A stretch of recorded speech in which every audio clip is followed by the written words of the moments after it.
Hello and welcome to my channel. I can't tell you how excited I am today to have a special guest here.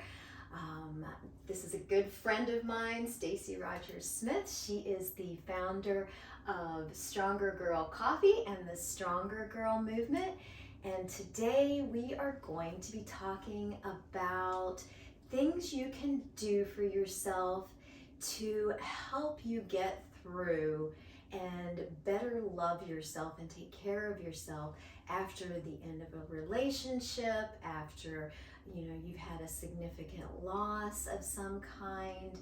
And you want to stick with us until the end, because we're going to be also talking about how you can finally shift out of that place of grief and know that you're moving forward and ready to move forward. So again, I am so thrilled to have Stacy here with us today. She is a friend that I actually had met through a women's entrepreneur group, a small group here from another woman entrepreneur, and she has just been such a delightful friend. I have gotten so much good advice from Stacy over the last few years, and I know she's got some great advice for you here today too, just from everything that we've spoken about and what we're going to get into as a part of our discussion today. Maybe before we begin, Stacy, maybe if you want to just tell a little bit about yourself, about when I talk about what Stronger Girl Coffee is, maybe just briefly. We can go into it a little bit more at the end, but when I say Stronger Girl, like what is that? Well, and that brings me to mind too. One of the things that we're going to be doing is part of a little Stronger Girl thing here soon too. Stacy has a team that she has put together for Stronger Girl for Gilda's Club and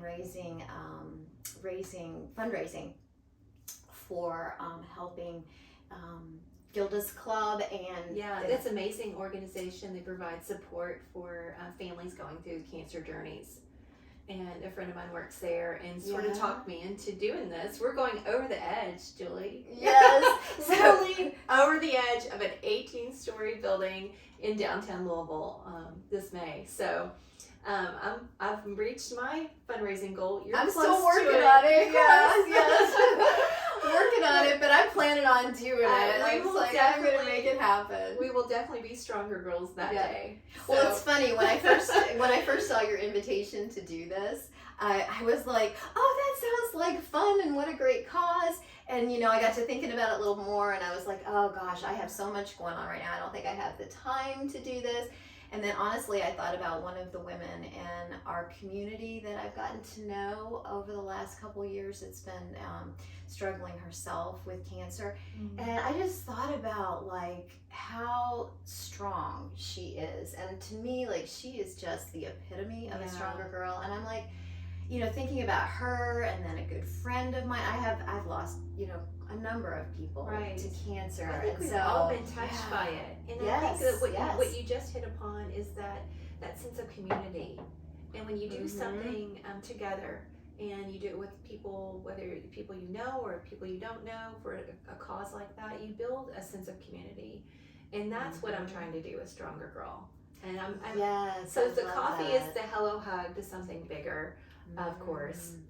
It's a very long story short. I sold my coffee shop in Shelbyville in December of 2022 and came out of this with an urge to really launch something to help uplift women who are going through challenges and to encourage them to embrace challenges with strength, faith, and boldness. And so the coffee and candle sales that's kind of like my introduction into this sense of community. And so through Stronger Girl, I'm hoping to build awareness and support, and also just saying you're not alone. You're not alone in whatever struggle you're going through. You've got the strength. It's in you. Sometimes we just need each other to inspire that. So thank you for joining the Stronger Girl team, and thank you for buying my coffee and sharing it with others. I was so honored to be featured in your spring journal too. Thank you for allowing me to share. It's an honor have you in there. A little snippet of my story, because what I've learned, and I'm not sure I have advice for anyone, but I do have a story, and we all have stories. And I think that once we very vulnerably just share those with others, there's something that happens, and there's a shift. And what I've experienced is really amazing in the power of sharing story. So I love that. Thanks for allowing me to do that today. And like every good story, I think there's a good ending. So stick with us today. Yeah. And we'll have a few nuggets that might help you out, or someone you know. So I definitely think so. We've talked about a lot of a few of the things that we're going to discuss today, and I think they apply to a lot of different things in life, with respect to when you're going through a tough time. So I know we've got a lot of great advice, great ideas, I guess, that we'll share with you here today, and I'm sure you'll get a lot out of it. So I'm glad to have you with us here today. So maybe we'll go ahead and get started talking a little bit deeper into, I guess maybe we start by saying, like in your experience, what does it mean to take care of yourself during the grieving process at the end of a relationship? And even more so, is that a question we even ask ourselves? Or at that point in time, are we just more, trying to problem solve and power through and that type of thing? You've really explained that very well, because I think that when we suffer a loss, and for me, that was the death of my 28-year marriage that came very unexpectedly, about a few weeks before COVID hit. So it was something that when I first experienced that, I was in problem solving mode. I was trying to figure out, what did I do wrong? Like, why is this happening? I should have seen the signs. It was so much wasted energy trying to figure it out. When there was a shift in a mindset of me imagining myself as the main character of this story, I could remove myself a little bit and root for that main character, root for her.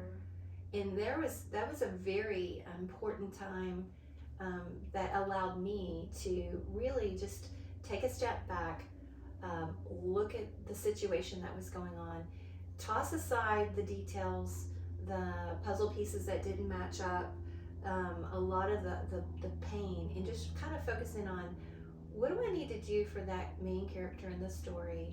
How do I need to care for her? And that's when things changed for me. And I still ask myself questions and trying to figure out the solutions. And that's a natural tendency. And some of us are wired differently.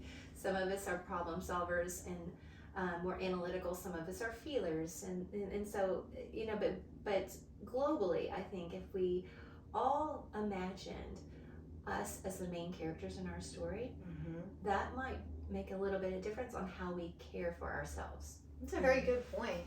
I think too, like we were talking earlier about how even how you refer to yourself when you talk about yourself as like, when you're thinking about yourself as a main character, I mean, you're putting words in your head too, right? So even like how you refer to yourself can be really, really helpful. You don't necessarily, thinking about I'm healing myself or whatever, but maybe putting yourself more in, that character standpoint, whether you give yourself a name, or I think you had said, you refer to yourself as, how am I going to care for her? Or, Right. When you see a character in a movie or in a book and you're reading, you've already done some character development. The character development has been there, so you're rooting for this person. And if you see her going through a challenging time, you want her to feel things. And because if she just got up and dusted herself off and put a smile on her face every day, and then you're like, well, that must have not meant much to her. Well, for me, my marriage of almost 28 years really mattered to me. I really needed to feel it. So when I made the shift and started rooting for her in my story, I empathized. I'm like, girl, you need to cry it out for a while. But you don't need to stay in bed all day. You need to get up. You need to, so you're rooting for that person. You need to imagine, what would she do next? And you know, when you read a great book, you're kind of a few steps ahead of going, I wonder what's going to happen. That's a good point. I wonder who's going to come into her life. Or, wow, she just heard a huge piece of wisdom. Why is she not listening to that? We've all seen the horror movies where the main characters are going down into the basement when they should be running outside. Right. And you're going, no, don't do that. Right. You know, but so there's that image. So when you do put yourself as that character, there's a shift. And so what would you want to do? How do you want other people to treat her? And when there is the inevitable walking down into the basement cellar scene, you want her to be armed with something. You want her to have the strength to get through it. You want her to emerge. And sometimes you see that character growing and evolving. And if she didn't evolve, it would be a pretty, frustrating story. Right. Okay. Right. So that's very true. a little bit where I'm coming from. The ability, it's a lot easier to, when you talk about self-love or you talk about caring for yourself, it's easy to encourage someone else to do that. That's so than true.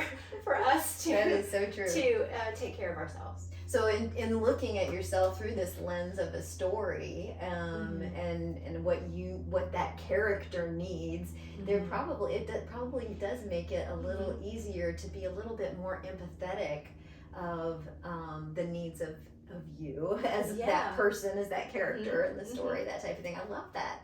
It's such a great idea, and probably like really helpful, particularly when you're going through some type of, painful situation, loss, grieving process, whatever that's from, to help you get through that time. So, Stacy, what did that physically look like for you? That's a great question, because it's easy to talk metaphorically and, on a different exactly. level. It's like, okay, this sounds good, but like, what physically did you do? But like, as a reader and a listener and a viewer, I want some nuggets on like how I could apply that to my life. Yeah. So for me, that meant, like, I actually owned the coffee shop at the time, and I was up at 6 a.m. opening and work until 6 at the time. Before COVID, we had those long hours. I had to stay present for people, so I knew I had to do that. So I had to schedule time to power through, but I also scheduled time to cry it out. So when I was going through those days, and I did not want to see anybody, I didn't want to talk about it, on the days where I hadn't even told a soul what was going on, I had to make a date with myself and say, okay, I know later on I'm going to be taking a bath. I know later on I'm going to put in extra bubbles, extra Epsom salt, maybe an extra, large glass of wine, maybe on some days. And then I would sink in. So physically for me personally, physical expression and is also related to emotional expression. So senses are really important to me. So say that bath, and that was a very it just was a healing aspect. I knew I was going to take that bath later. I knew you were looking forward to it. Like that was your time, and so I could just power through some of those times. I'm like, okay, you just get through it. And if you even one of the best advice from a friend that told me before, if you could just get through the next day, that's great. But if you want to break it down, if you need to, if you need to get through the next hour or the next 20 minutes, then you do that. Then you're like, okay, I've got this. And so for me, physically, that looked like, yes, soaking into that bubble bath, playing Andre Day's Rise Up on repeat, and just feeling weightless, because that's important. That weightless, you're carrying a lot. When you go through a loss, you're carrying a lot. Feeling weightless, feeling that you are taken care of in a way, and also just crying it out. And it's real easy to cry it out in the bathtub because it's not as messy as driving, because the tears splatter on, the steering wheel, and it's a lot less dangerous doing it that way. But those will come. Those times came for me, because you can't manufacture when grief hits. And I'm not suggesting. That's so true. I'm not suggesting you do that. But if you know you've got something scheduled, then you can kind of, it just empowers you a little bit to get through what you need to get through. Because sometimes you don't want to be, like when you're like taking care of customers at the coffee shop, that's not when you want to break down. Right. But when you feel it later and you already, you allow yourself to let go of those social responsibilities and actually, you're with yourself. I do agree with you that I think it's so important to allow yourself to feel what you're feeling. Because definitely. That's what helps it wash through you. That's what allows you to, move forward. Otherwise, you're just creating like physical, that grief lodges in you physically. Oh, it's gonna be very unhealthy. It's gonna come out in some type of volcanic way when you least expect it. If you don't do that, and I've experienced that too. Yeah. I mean, this is messy. It is. Anytime you grieve something, it's not nice and tidy. It's important to understand that give yourself a little bit of grace in time of processing. Yes, and that's good. Yeah. I mean, there are other ways physically that look like for me. I took a bar class, and like exercise group or whatever with a group of women, and it was wonderful to get some of those exercises just to kick it out, just to feel like a release. And then during the meditative time where you're just laying there, I remember there was a song that came on that just tore me up, and I just released, and I don't think anyone saw me. It was one of those silent cries, you do. There's a lot of different realms of crying, but that I've experienced a lot of them. But it was so important. So physically for me, that was the actual physical act of releasing that energy when I needed to, and then also just feeling that taken care of, when I needed to feel held, when I didn't. So I like that. Yeah. So how do you feel like your focus on loving yourself during this time impacted your healing overall? I think it impacted my growth and my strength, my relationships with others. It's important to surround yourself with a tribe of trusted people. When they saw me, the main character in my story, taking care of myself, then it really, I guess it gave people confidence that it was going to be okay. It was going to be okay. Yeah. And so, when you cheer that main character on and she's taking care of herself, then you're gonna feel good about that story. You're gonna feel like there is a light at the end of the tunnel. So I think that that progress kind of gives you hope. It gives you a sense of hope with that self-care. Yeah. I think so too. It gives you permission too. I mean, a lot of times, especially those of us who've raised kids, we don't focus on ourselves too much. We're focused on other people. Very much so. So a lot of women are. Whether you're a mother or whether you're, a caretaker in some other way, shape, or form at this point in your life, I think women do a lot of caretaking. Not that it's just women, but I think as women we definitely do a lot of that. Yeah, we do. So and that's. It also sets an example for, if you do have children. I have 3 daughters, so my hope is that they'll look to me and go, well, she didn't stay in bed too long, or she didn't, it was like, if you have something you're working toward, and that doesn't mean it's like a goal you set or anything like that, but if you want your life, you want to live your life as an example for others, then it's really important that you take care of yourself, right?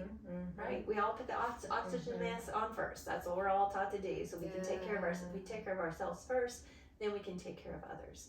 And that's such a hard concept. I think so many of us, get in the habit of feeling selfish when we take care of ourselves. Yeah. But the reality of it is, when we take care of ourselves first, we have so much more to give, right? Oh, definitely. And we can enjoy it more too.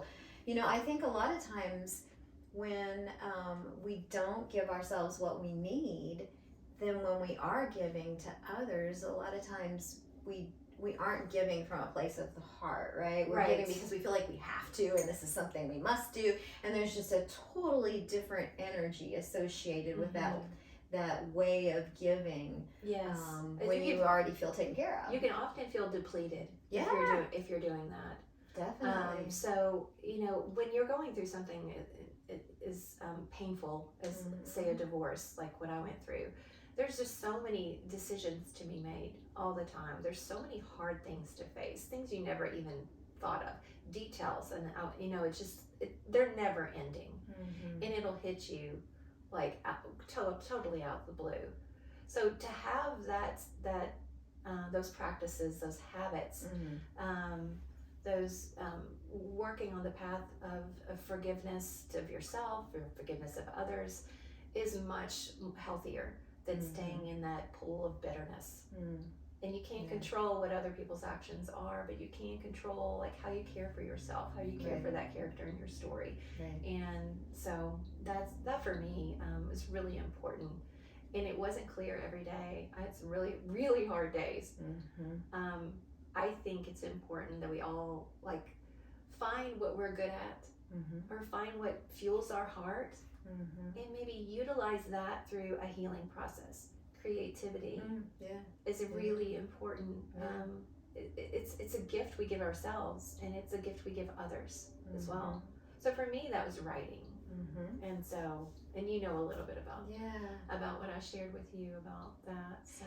Yeah, I think too, you bring up a point with that I think it's really important to practice loving and caring for yourself before something goes wrong. That's a great plan. Because that way I think back to my, a few, the last traumatic event that happened in my life, true trauma. And I felt so blessed for many of the practices that I had, whether it was like mindfulness and my breath work, and because those like self-love type practices and the things that I did for myself, and the fact that I allowed myself to feel what I was feeling, I know they helped me move through that challenging time so much easier, so much more quickly. Yes, and I can see that's more, it's from self-love to self-preservation. Yeah. And it builds up that sense of perseverance and resilience if you have some of those things in place.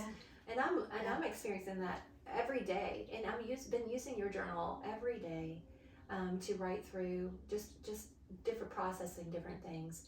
And what I've noticed through that is when some of those hard things hit, those unexpected things hit, I know I'm like, oh, well, I've got this. I'm going to process this. Or, I saw that coming, and I'm ready for it. I expected it. It's okay. That's what happens. I totally agree. Doing those up front. Yeah. Just like you have your tools in your toolbox to handle your life, essentially. And if you're used to using those tools, it's not like you're going to build a house, and not know how to use a hammer. But like if you have your tools and you're already used to using them, then when it comes time and you really need them, and you need to rely on them, you can just go to them without thinking about it. And they're like right there at your fingertips. That's so important. And I would encourage anyone tuning in today to not look at this conversation as, oh, this is just for people who are going through a divorce or through a really hard time. This is pretty much for all of us here. Right. And it is that preservation of honing our skills and knowing how to care for ourselves. So you had shared with me a pivotal point in your journey where you had a shift. How did you get there? Because I think that's what we're all looking for, in the time, like for those times when things are really tough and they seem to be lasting forever. You are waiting for that shift and you're like, why, So how did you get to that point? Well, I didn't see it coming. So I think you can maybe schedule, by 365 days, I'll be done doing this, or, whatever. I mean, there are, processes to go through, but for me, my self-love act was writing. And I did a lot of journaling at that point. But for me, I did a shift and I wrote for the reader. And not everybody would do this, and I'm not sure why I did. But I started writing about my life and my story as it was happening, reflecting on some things that were painful, and tying them in. As I wrote about that, it was very therapeutic. And I wasn't writing for anyone to pick it up and read it. But for some reason, I felt called to write for the reader. And that's when that concept of viewing myself as a main character in the story really shifted. I did that. And so I went through a writer's block or a drought for a while. A very painful thing happened toward the end of the marriage officially being over. And I really couldn't do much of anything. It was almost a period of depression that probably no one really noticed, but I could feel it. And it was just, I wasn't moved. I couldn't even pick up anything. This was about 3 or 4 months long. After everything was over, I was actually doing something physical, decluttering, which is a big thing in my my realm of trying to, It's another self-love tool. Self-love tool, declutter, that kind of thing. Sure. And I was listening to someone on a podcast, and what she said literally brought me to my knees, to the point I'm on the floor weeping. And it just clicked. It was a relatability of that I could just, she was basically talking to me. And I know she wasn't, but she did. And the next day I got up and I opened my computer. I told my kitchen manager at the shop, I'm not going to be coming in as much, there's something I need to do. So for the next 2 months, I wrote about 60,000 words.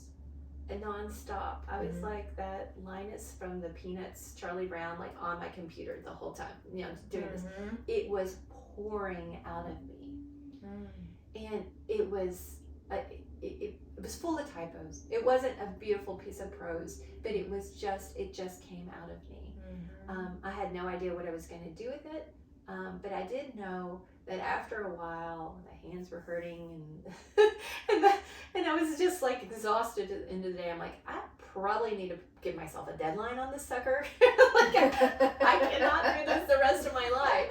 So I did. I gave myself a deadline, and it was an important day in my life that was pivotal. And so I stuck to it, and I kept writing, and I kept writing, and kept writing. And that last day, I was so just exhausted. I didn't come to the end. I'm like, this isn't the end. I'm like, darn, I didn't make deadline, and as someone who's been in the business for a while, when you don't make deadline, you're, oh no. Yeah. Even though I had plenty of many thousands of words written, it was like, it wasn't finished. So I gave myself permission. I gave myself some grace, picked up my computer the next day. I said, I'm only going to do a little bit. I'm not, I said I was going to stop. So as I started reflecting on the day before, I looked around in the space where I was writing, and I saw something really important. And I'm not going to share it here because that's kind of like a spoiler alert, because I do hope someday that everyone will be reading this book. So, but it was something that gave me the aha moment, and it was really purposeful in my story. It came full circle, and it really allowed me to see that the end of something, the end of something incredibly painful, can be the beginning of something truly amazing.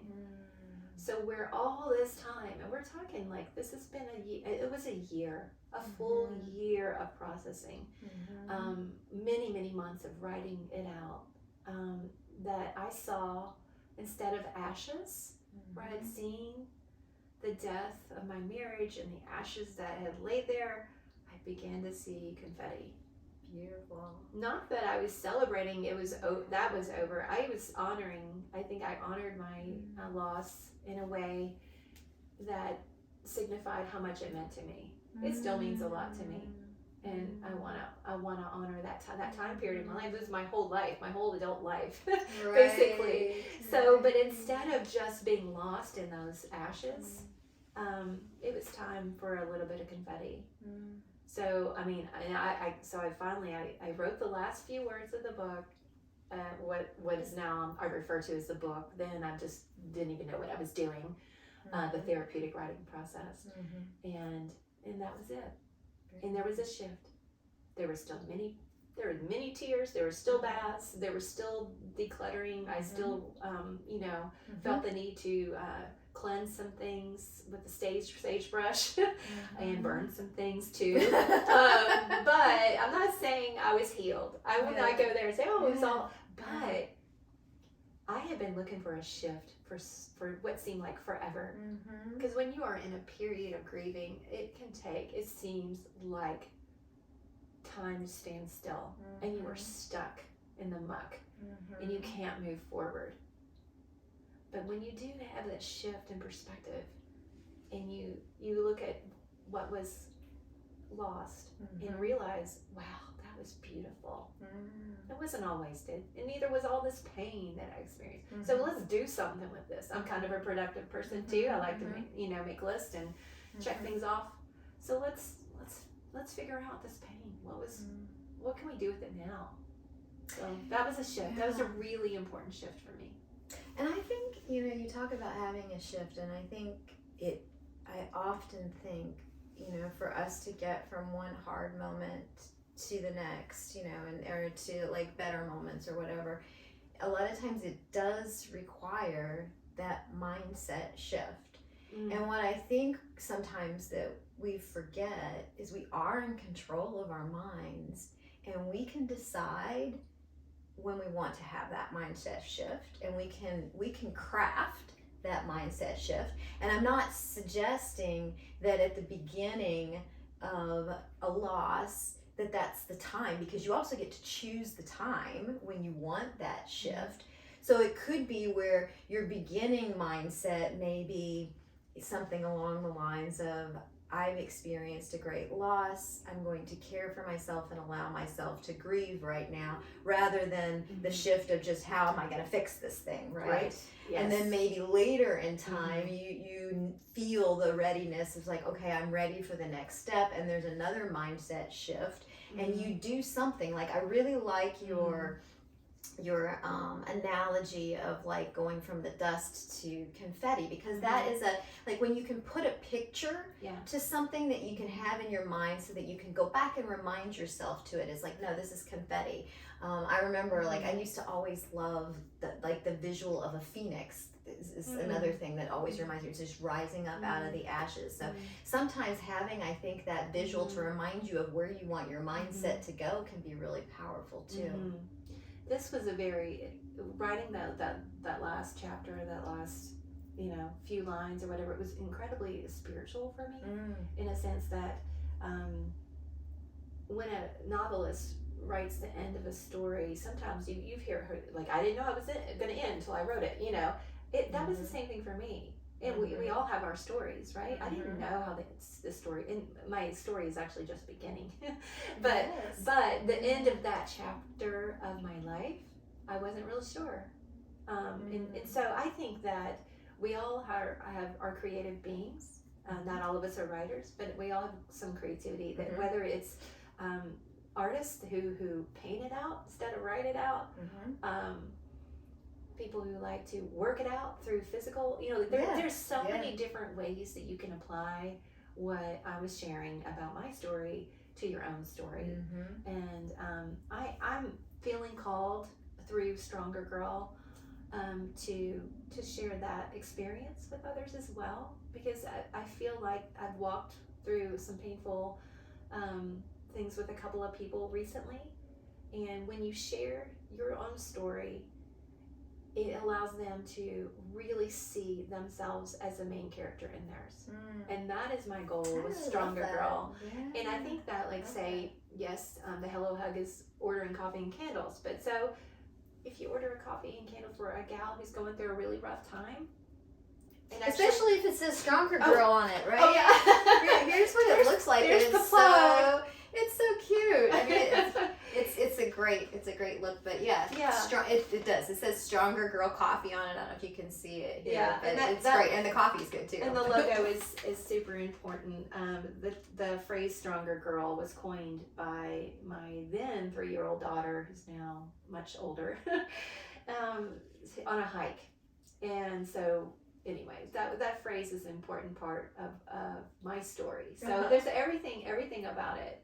But when you do order a coffee and candle, you get like a little card that says thank you. The card's really nice. I love the card. Like, actually, it's really good. You're not alone, and keep doing it. Yeah. And that's what I love about your journals is that they're so uplifting. And what you do is you share other women's perspectives.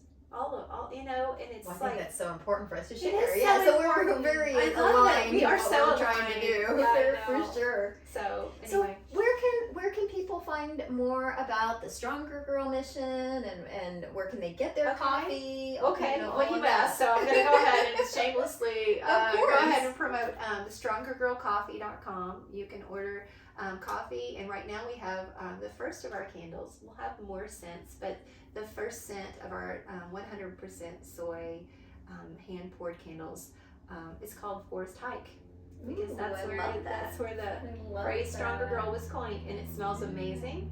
Actually, I smelled it. It does smell amazing. And we're going to be adding a few things along the way to make it more of a comfort package. But right now, that's the start of it. And then you can follow us on social at Stronger Girl Coffee on Instagram, Facebook, and Pinterest right now. So. Well, thank you so much, Stacy, for being here and sharing, what has been helpful to you through your journey. And I hope that if you've been watching this here to the end, that you found some nuggets, the wisdom to take with you and hold on to and apply in your own life. And so thank you so much. Thank you so much. And have a wonderful rest of your week. We'll see you next time. Bye-bye.